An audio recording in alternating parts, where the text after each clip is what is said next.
তোমাদের বর্তমানে কিন্তু অন্নপূর্ণা যোজনার বাড়ি বাড়ি ভেরিফিকেশন কিন্তু শুরু হয়ে গেল এবং এই যে ভেরিফিকেশন ফর্মটা প্রতিটা বাড়িতে বাড়িতে কিন্তু প্রোভাইড কিন্তু করে দিচ্ছে। বর্তমানে আপনার এলাকায় আশাকর্মী দিয়ে যেতে পারে অথবা আপনার পঞ্চায়েত থেকে কোনো রকম অফিসার কিন্তু এই ভেরিফিকেশন ফর্মটা আপনার বাড়িতে কিন্তু দিয়ে যেতে পারে। এবার এই ভেরিফিকেশন ফর্মটা আপনি ফিল আপ করে তাদেরকে জমা দিতে পারেন অথবা তারা যে ভেরিফিকেশন করতে আসবে বাড়িতে তারা কিন্তু এই ফর্মটা ফিল আপ করবে, আপনার সামনে কিন্তু ফর্মটা ফিল আপ করবে করে কিন্তু তারা এই ফর্মটা জমা নিয়ে নেবে। এবার ভেরিফিকেশনটা কীভাবে হচ্ছে অথবা এই ফর্মে কোথায় কি বসাবেন ভালো করে মনোযোগ সহকারে দেখে নিন। এই ফর্মটা কিন্তু সবাইকে ফিল আপ করতে হচ্ছে, যারা টাকা পেয়েছেন, যারা টাকা পাননি, যাদের আন্ডার ভেরিফিকেশন হয়েছে বা আন্ডার ইনকোয়ারি হয়েছে, সবাইকে কিন্তু এই ফর্মটা ফিল আপ করে জমা দিতে হবে। তো সেই জন্য ফর্মটা কীভাবে ফিল আপ করেন ভালো করে মনোযোগ সহকারে দেখে নিন এবং যারা চ্যানেলে নতুন তারা অবশ্যই চ্যানেলটিকে সাবস্ক্রাইব করে রাখতে ভুলবেন না এরকম নিত্য নতুন আপডেট পাওয়ার জন্য।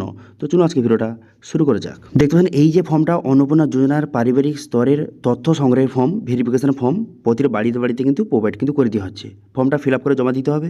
প্রথমে এখানে দেখতে পাচ্ছেন যে অ্যাপ্লিকেশন আইডি, অর্থাৎ যে আপনি আবেদন যে করেছিলেন অনলাইনে একটি অ্যাপ্লিকেশন আইডি নম্বর আপনাকে প্রোভাইড করেছিল, সেই আইডি নম্বরটা এখানে বসিয়ে নেবেন। ঠিক আছে, বসিয়ে দেওয়ার পর তারপরে আধার নম্বর, এখানে আধার কার্ডের নাম্বারটা বসিয়ে নেবেন। তারপরে এপিং নম্বর অর্থাৎ ভোটার কার্ড নাম্বারটা বসিয়ে নেবেন এবং হেড অফ ফ্যামিলি, এখানে হেড অফ ফ্যামিলির নামটা লিখে দেবেন।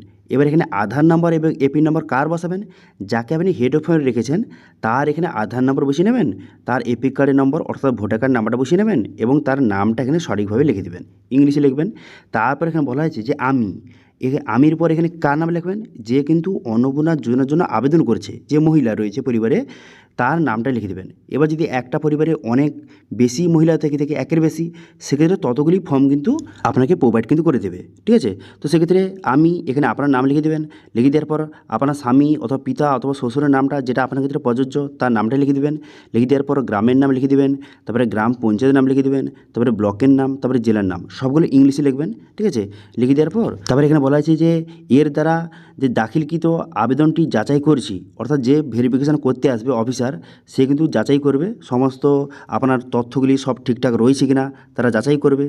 যাচাই করার পর এখানে বলা হয়েছে যে আমি আবেদনপত্রটি এবং তাতে যে তথ্যগুলি সঠিক পেয়েছি, তারা যদি মনে করে সব কিছু ঠিকঠাক বসিয়েছেন বা সব কিছু আপনার ঠিকঠাক রয়েছে, আপনি যে অ্যাপ্লিকেশন করেছিলেন অন্নপূর্ণার সব কিছু ঠিকঠাক রয়েছে, সেক্ষেত্রে তারা এখানে টিক চিহ্ন মারবে। ঠিক আছে, এবার এখানে বলা হয়েছে যে অতএব আবেদনপত্রটি যে সুপারিশ করছি, ঠিক আছে, সে সুপারিশ করে দিল এবং বলা হয়েছে যে অতএব নিম্নলিখিত কারণগুলি একটি থাকার জন্য আবেদনপত্রটি প্রত্যাখ্যান করছি, অর্থাৎ বাতিল কিন্তু তারা করতে পারে যে অফিসার ভেরিফিকেশন করতে আসবে।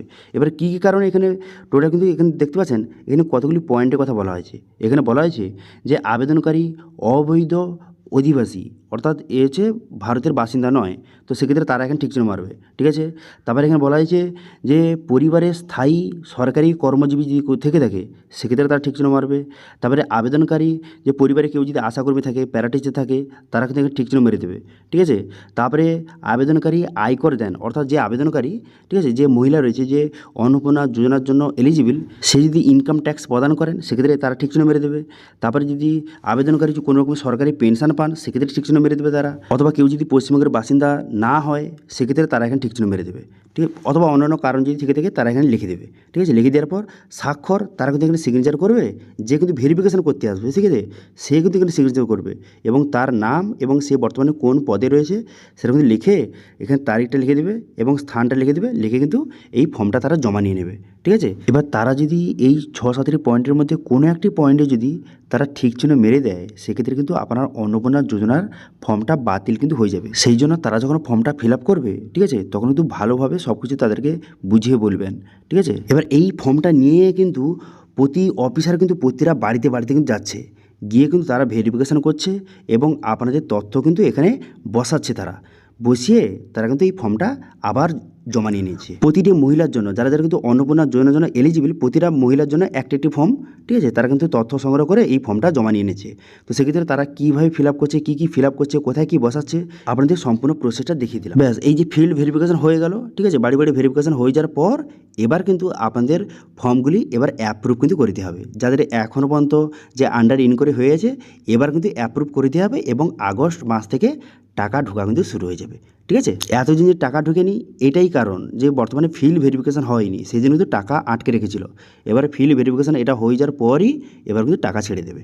ওকে, তো এটা ছিল আজকে আপডেট। ভিডিও ভালো হয়ে থাকলে ভিডিওকে লাইক করবেন এবং ভিডিও কিন্তু বন্ধুর সঙ্গে শেয়ার করে দেবেন, এবং আমাদের চ্যানেলে প্রথমবার ভিজিট করে থাকলে আমাদের চ্যানেলটিকে সাবস্ক্রাইব করে রাখুন এবং পাশে থেকে বেল আইকনটিকে অবশ্যই প্রেস করে রাখুন। আজকে ভিডিওটা এই পর্যন্ত, দেখা আছে নেক্সট ভিডিওতে। Thank you.